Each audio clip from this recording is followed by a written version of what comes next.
तरलतामा सुधारको संकेत। निक्षेप्य सङ्कलन बढ्दा ओह्रालो लाग्दै सिडी रेसियो। बैंकहरूको निक्षेप्य सङ्कलन एक सातामा नै 59 अर्बले बढेको छ। पछिल्लो समय पुँजीगत खर्च बढ्दै जानु, स्थानीय तहको 80% रकम वाणिज्य बैंकहरूले निक्षेप्यको रूपमा गणना गर्न पाउनु, राष्ट्र बैंकले पुनर्कर्जा बैंकहरूमा पठाउनु, आयातमा कडाई गरिनु जस्ता विभिन्न कारणहरूले बैंकिङ प्रणालीमा निक्षेप्य बढ्न थालेको छ। पौष 16 गतेसम्म बैंकहरूको निक्षेप्य 48 खर्ब 18 अर्ब रुपियाँ रहेकोमा एक सातामा नै 59 अर्ब रुपियाँले बढेर पौष 23 गतेसम्म आइपुग्दा बैंक तथा वित्तीय संस्थाहरूमा कुल 48 खर्ब 77 अर्ब रुपियाँ निक्षेप्य पुगेको छ। निक्षेप्य सँगसँगै बैंक तथा वित्तीय संस्थाहरूको कर्जा लगानी पनि बढेको छ। एक सातामा बैंकहरूको कर्जा लगानी 8 अर्ब रुपियाँले बढेर 46 खर्ब 25 अर्ब रुपियाँ पुगेको छ। बैंकहरूको औसत कर्जा निक्षेप्य अनुपात सिडी रेसियो पनि घटेर 89.29% मा झरेको नेपाल राष्ट्र बैंकले जनाएको छ।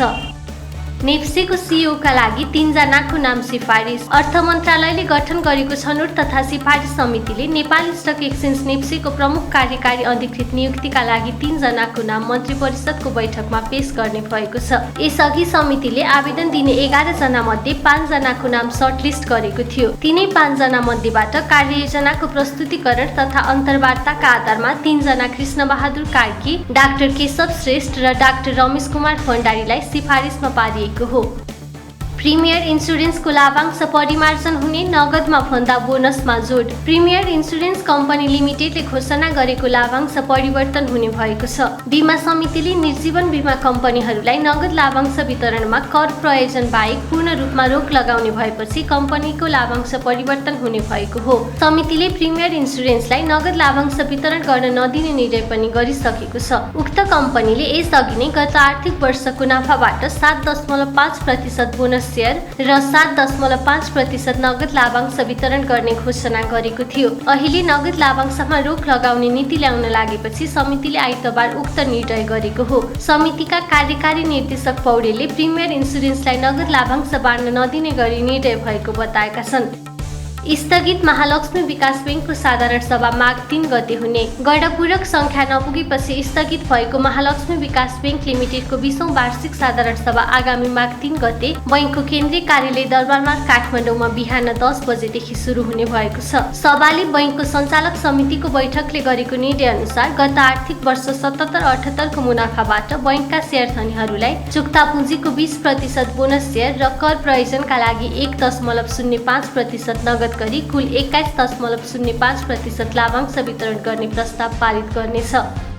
2800 को बिन्दुलाई टेस्ट गर्दै दोहोरो अङ्कले बढ्यो नेप्से। कारोबार रकममा झिनो सुधार। साताको दोस्रो कारोबार दिन आज सोमबार शेयर बजार दोहोरो अङ्कले बढेको छ। नेपाल स्टक एक्सचेन्जका अनुसार आज सोमबार शेयर कारोबार मापक नेप्से परिसूचक 19.43 अङ्कले बढेर 2784.95 बिन्दुमा पुगेको छ। नेप्से 0.70% ले बढेको हो। यस दिन सेन्सेटिभ परिसूचक पनि 3.16 अङ्कले बढेर 522.53 बिन्दुमा पुगेको छ। कुल 236 वटा कम्पनीको 1,42,88,130 किता शेयर खरिद बिक्री हुँदा 7,12,34,24,035 रुपियाँ 13 पैसा बराबरको कारोबार भएको नेप्सेले जनाएको छ। स्टकका अनुसार कारोबार भएका कुल 13 उपसमूह मध्ये आज 3 वटा उपसमूहको शेयर घटेको छ भने बाँकी 10 वटा उपसमूहको शेयर बढेको छ। सोमबार गोर्खास फाइनान्स कम्पनी लिमिटेडको सर्वाधिक कारोबार भएको छ। कम्पनीको 22,77,40,000 रुपियाँ बराबरको कारोबार भएको हो। आज मध्यफुटेकोसी जलविद्युत कम्पनी लिमिटेडको शेयर मूल्यमा सकारात्मक सर्किट लागेको छ। यस्तै युनियन हाइड्रो पावर कम्पनी लिमिटेडको शेयर मूल्य पनि 9.99% र कर्पोरेट डेभलपमेन्ट बैंक लिमिटेडको शेयर मूल्य 9.98% ले बढेको छ।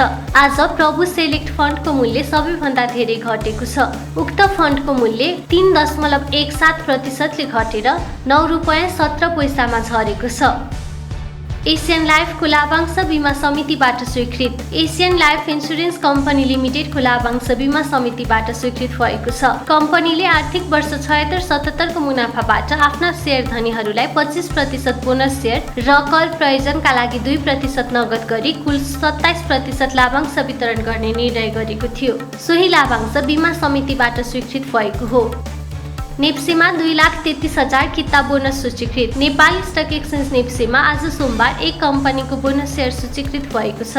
स्टकका अनुसार आरम्भ चौतारी लघुवित्त वित्तीय संस्था लिमिटेडको 8.85% बोनस बापतको 2,33,151 किता सेयर नेप्सीमा सूचीकृत भएको हो।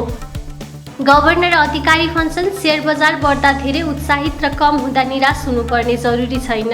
नेपाल राष्ट्र बैंकका गभर्नर महाप्रसाद अधिकारीले सेयर बजार बढ्दा धेरै उत्साहित र कम हुँदा निराश हुनुपर्ने जरुरी नभएको बताएका छन्। आइतबार प्रतिनिधि सभाको सार्वजनिक लेखा समितिको छलफलमा बोल्दै उनले यस्तो बताएका हुन्। अधिकारीले लगानी योग्य रकम तरलता अभाव रहेका कारण कर्जा तथा निक्षेप्यको ब्याज दर बढ्न सक्ने संकेत समेत गरेका छन्। अधिकारीले तरलता अभावले निक्षेप्यको ब्याज दर वृद्धि हुँदा कर्जाको पनि बढिरहेको बताएका हुन्।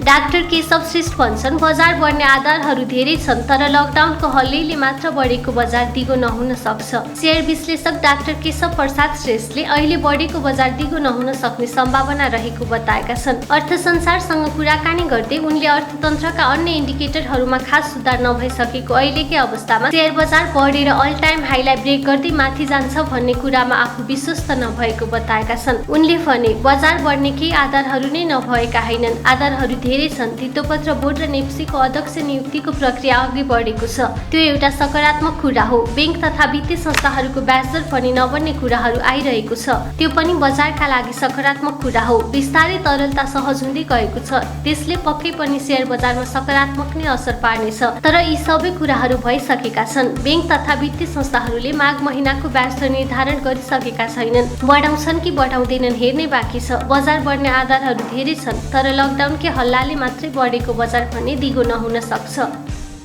लगानीकर्तालाई संरचना चौधरीको सुझाव, पार्टी गर्ने 500,000 पैसाले शेयर किन्दै जानुहोस्। पुँजी बजार सङ्घकी अध्यक्ष संरचना चौधरीले पार्टी गर्ने पैसाले शेयर किन्न लगानीकर्ताहरूलाई सुझाव दिएकी छिन्। अर्थसंसार.com को कार्यक्रम मार्केट प्रेस्क्रिप्सनमा बोल्दै उनले अनावश्यक रूपमा खर्च गरिने 500,000 रुपैयाँले हाइड्रो पावरको 10 किता शेयर किन्न सकिने र सो 10 किताले भविष्यमा दिने प्रतिफल आकर्षक हुने बताइन्। शेयर बजार आफ्नो अल टाइम हाई भन्दा धेरै नै खसिसकेको भन्दै उनले अहिलेको समय शेयर बजारमा प्रवेश गर्न उपयुक्त भएको बताएकी छिन्।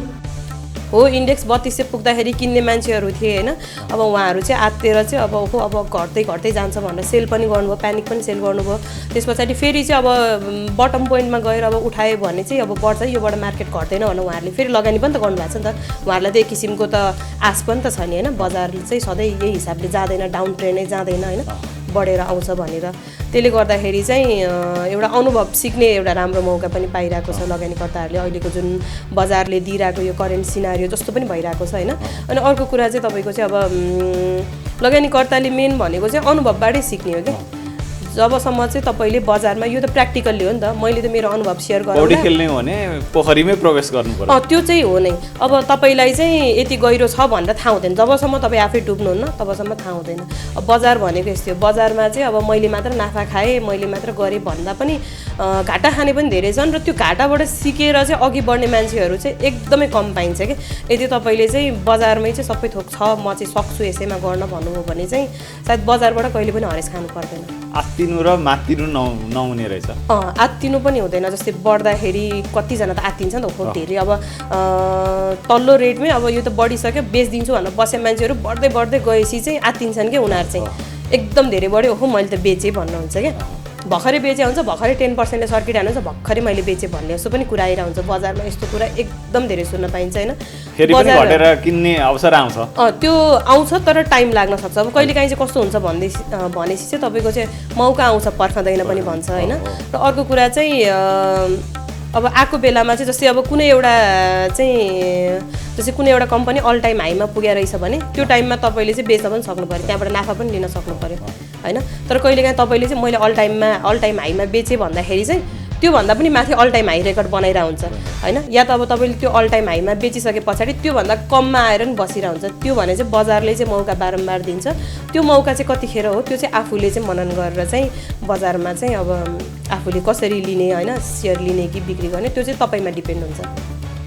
300 ले घट्यो सुनको भाउ, 5 रुपियाँले घट्यो चाँदी। सोमबार सुनको मूल्य तोलामा 300 रुपियाँले घटेर प्रति तोला 91,300 रुपियाँ कायम भएको छ। आज चाँदीको मूल्य पनि तोलामा 5 रुपियाँले घटेर प्रति तोला 1,220 रुपियाँ कायम भएको नेपाल सुन चाँदी व्यवसायी महासंघले जनाएको छ।